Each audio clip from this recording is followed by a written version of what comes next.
വിജയും സംഗീതയുമായുള്ള വിവാഹമോചന കേസ് കോടതിക്ക് പുറത്ത് ഒത്തുതീർപ്പാക്കാൻ ശ്രമം നടത്തുന്നതായി റിപ്പോർട്ട്. സംഗീതയ്ക്കും മക്കളായ ജേസൺ സഞ്ജയ്, ദിവ്യ സാഷ എന്നിവർക്കുമായി വിജയ് 250 കോടി രൂപയുടെ നഷ്ടപരിഹാരത്തുക വാഗ്ദാനം ചെയ്തതായി തമിഴ് മാധ്യമങ്ങൾ റിപ്പോർട്ട് ചെയ്യുന്നു. കോടതി നടപടികളിലേക്ക് പോകാതെ പ്രശ്നം പരിഹരിക്കാൻ വിജയ് ഇതിനോടകം പലതവണ സംഗീതയുമായി ചർച്ചകൾ നടത്തിയെന്നും കേൾക്കുന്നു. ഈ തുക കൈമാറുന്നത് എങ്ങനെയെന്ന് വെളിപ്പെടുത്തിയിട്ടില്ല.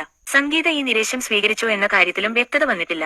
ഇരു കക്ഷികളും പരസ്പര ധാരണയിലെത്തിയാൽ വിവാഹമോചന ഹർജി പിൻവലിക്കുമെന്നും റിപ്പോർട്ടിൽ പറയുന്നു. സജീവ രാഷ്ട്രീയത്തിലേക്കു കടന്ന വിജയ് തന്റെ കുടുംബത്തിന്റെ അന്തസ്സ് സംരക്ഷിക്കാനും വിഷയം സ്വകാര്യമായി സൂക്ഷിക്കാനും ആഗ്രഹിക്കുന്നതിനാലാണ് ഇങ്ങനെയൊരു തീരുമാനത്തിലെത്തിയത്. ചെങ്കൽപ്പേട്ട് കുടുംബ കോടതിയിൽ സംഗീത ഫയൽ ചെയ്ത വിവാഹമോചന ഹർജിയിൽ ഏപ്രിൽ 20 നേരിട്ട് ഹാജരാകാൻ വിജയോട് കോടതി നിർദ്ദേശിച്ചിട്ടുണ്ട്. 2021 മുതൽ തങ്ങൾ അകന്നു കഴിയുകയാണെന്നും ഒരു പ്രമുഖ നടിയുമായുള്ള വിജയുടെ ബന്ധമാണ് ഇതിന് കാരണമെന്നും ഹർജിയിൽ സംഗീത ആരോപിച്ചിട്ടുണ്ട്.